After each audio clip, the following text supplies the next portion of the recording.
Skepticism and mistrust appears prevalent in Bahrain, with talks between the opposition and the government set to resume on Sunday, aimed at breaking the political deadlock. Activists blame the authorities for gagging the voices of protests, while officials insist they've made more than enough concessions. RT's Alexei Yarshevsky reports now on the freedom of speech, or lack of, in Bahrain.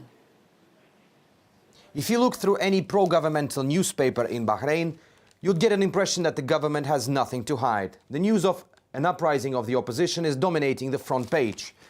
And if you look through it, you'll see other stories about the political discourse in the country.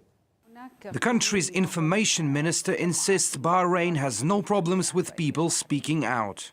Freedom of expression in Bahrain is very high because it is guaranteed by the constitution. Moreover, there is a law to be issued soon that further guarantees it.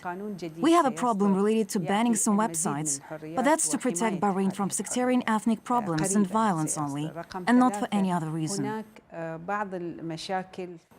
But this is what happened when we tried several opposition websites. Having looked through these pages later, we did not notice any extremist overtones. And Syed Yusuf from Bahrain's Center for Human Rights believes the government is deliberately attempting to silence views different to its own.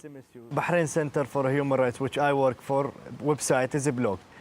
We have almost more than 400 websites are blocked. Most of them are human rights website or political website. All the websites in Bahrain are blocked. We have only Facebook and Twitter, the remaining two websites, which is not blocked. Syed spoke to us on the back of a 2-week prison term for what was called breaking the law on public gatherings. Several weeks later, he was arrested again. The editor-in-chief of Bahrain's only independent newspaper says this is how things are in his country if you speak out. If you express yourself, you are expressing yourself at your own risks. People are brave enough now to speak out, but they do that and they could be punished one day. You could be put in jail, you could end up like Nabil Rajab, 3 years because you tweeted something.